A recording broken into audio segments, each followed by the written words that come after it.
Alright, so we have nth roots, and what nth roots are powers other than 2. So square roots are 2's, even though you don't actually see the 2. Like a square root has an invisible 2 on the outside, but we don't write it. Hold on. Alright, so nth roots are cube roots, fourth roots, fifth roots, seventh roots, 100th roots, and just means any number. Okay, so make sure I write this down properly. All right, so your power is your exponent, right? Well, I'm not going to deal with squares because we know squares. But let's say I have x to the third, and that equals 64. Well, the factors of 64 are 4 times 4 times 4. So 4 is a cube root. And the way you would write that is you would write the cube root of 64 equals 4.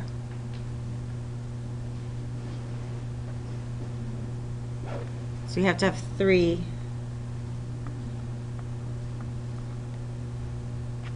matching factors instead of 2. If you have x to the fourth, and that's 625, say for example.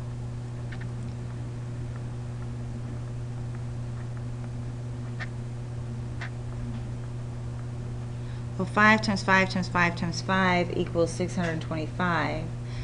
And we call that a fourth root.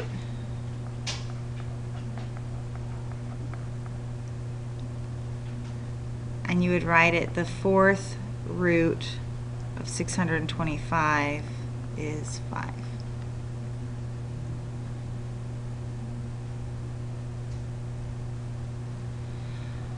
We can have fifth roots.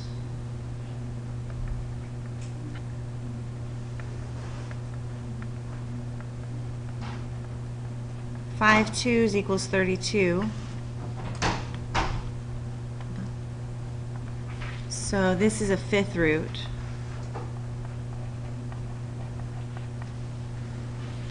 And again, you put the little 5 outside, so the fifth root of 32 is 2. And then we have some random a to the power of n equals b. Okay? So you have some amount of a's. I have no idea how many. That's just n. It could be 6, it could be 30. I have no idea. That's what we call an nth root. And then the nth root of b would equal a.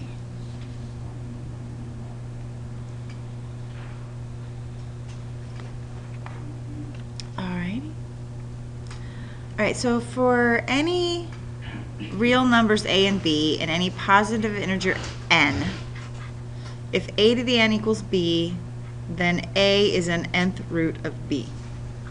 Okay, so this symbol right here indicates an nth root. And what we have, that number, whatever that number is, whether it's a 3, a 5, an n, that's called an index.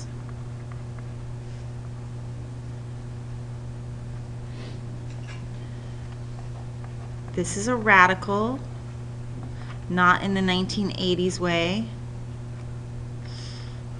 And this is your radicand. Okay.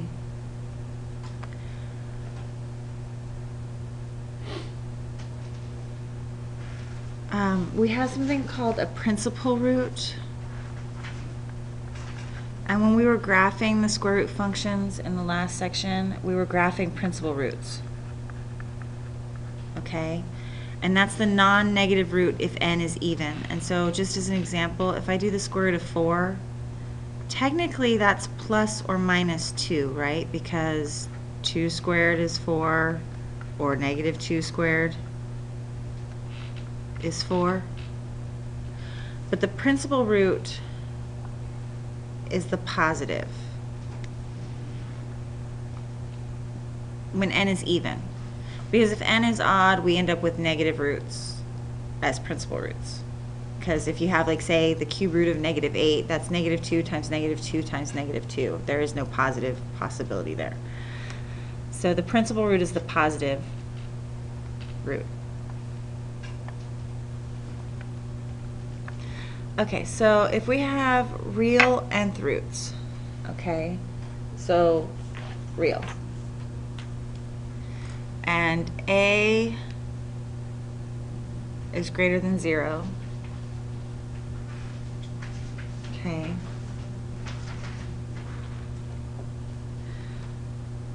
when we're also assuming that n is greater than 1 and that a is real.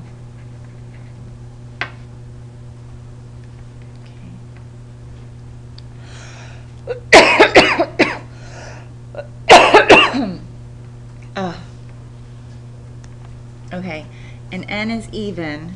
If n is even and a is greater than 0, we're going to have one unique positive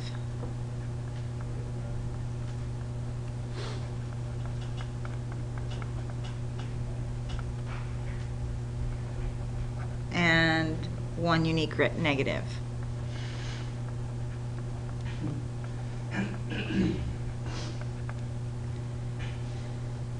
Real root. So basically what we have is the positive and the negative nth root of a. Okay, where the positive root is the principal. If n is odd, we'll have one unique positive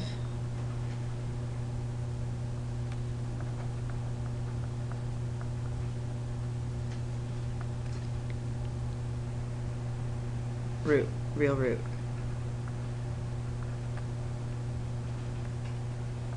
No negatives.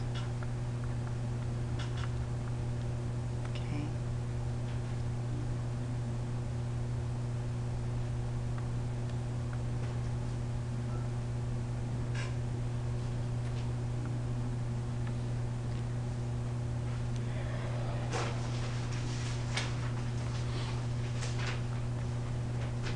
Now if a is less than 0, so a is going to be negative. Okay, and again, we're talking about the nth root of a here. If a is negative, we have no real roots if n is even.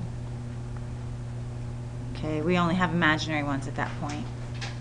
But if it is odd, if n is odd, we have one unique negative real root and no positives.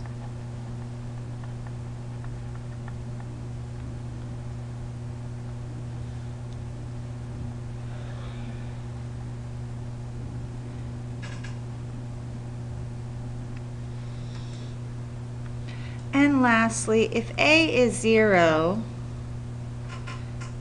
the nth root of 0 is 0.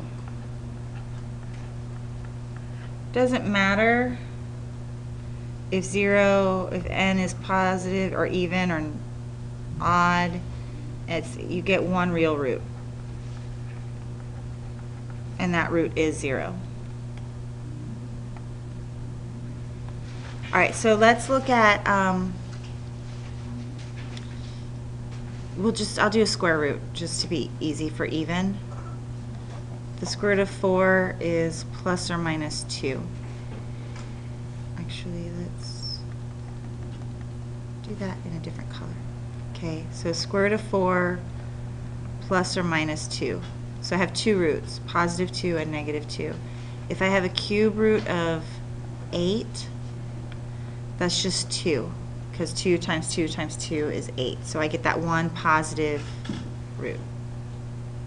Okay. If I have the square root of negative 9, Well, we know that the square root of negative 9 is 3i, but this is not real. So I get no real roots.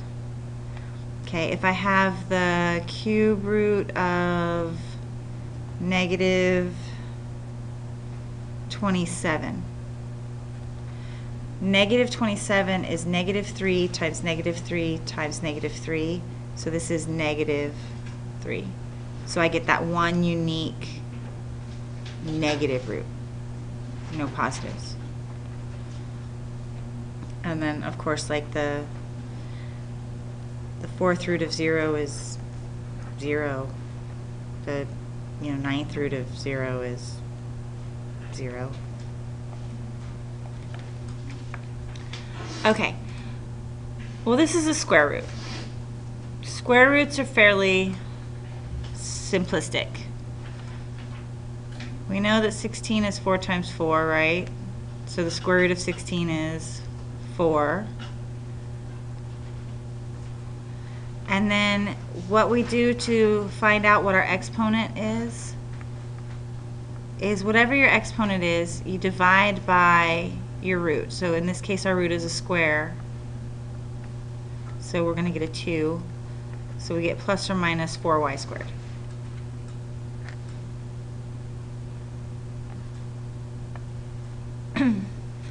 Here we want our negative root only. And then I have x squared minus 6 to the 8th. So I have a square root, so I'm going to take 8 and divide it by 2, which is going to give me 4. So my answer is negative x squared minus 6 to the 4th.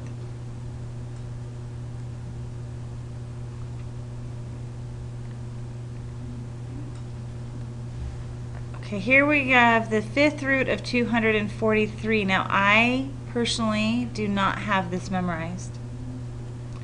I know that's surprising, but I don't. So what I'm going to do is I'm going to start with a factor tree. And I know this divides by 3 because if I add up the digits, I get 9. So 3 will go into 243 81 times. And then 81 will divide by 3 and I get 27. And 27 will divide by 3 and I get 9. And then I say, okay, I have 1, 2, 3, 4, 5 of those. So I have a 3. And again, this is an odd root, positive number, so I only have the positive 3. There's no negative 3 here. I take this 20 and I divide it by 5. So I get a to the 4th, and I take that 25 and I divide it by 5. So I get b to the 5th.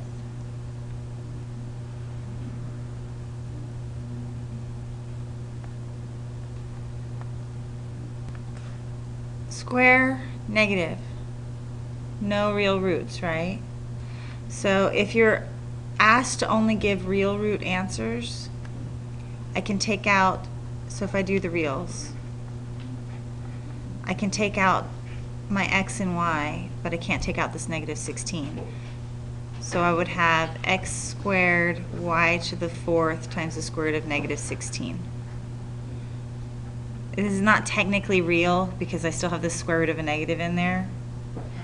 So it's not really real, if that makes sense.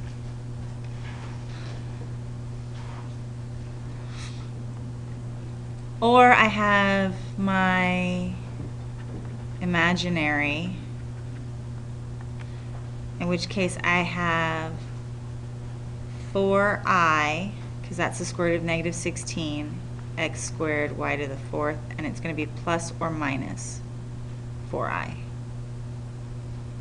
Because the negative here gives us the I, and then we still have positive or negative 4 for the 16.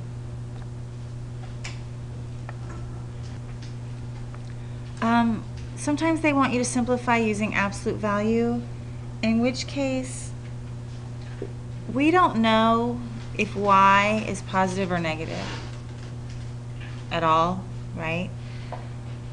So we are going to say the fourth root of y to the fourth, and we're just going to put down the absolute value of y. So basically, anytime you have any sort of a variable portion, you put it in the absolute values. The sixth root of 64,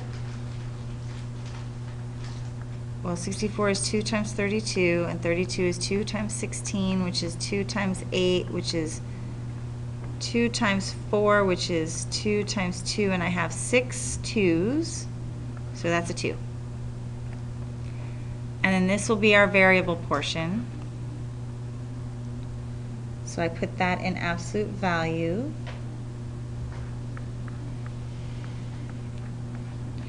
And then I take 18 and I divide it by 6, which gives me a 3. So that would be my answer. And I'm only using absolute value with even roots. Basically, this is saying I want the principal root. I want the positive root.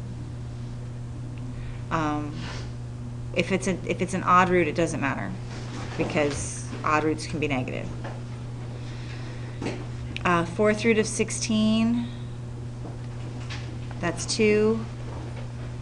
X minus 3. I divide 12 by 4, and I get 3. And that's how we use absolute value.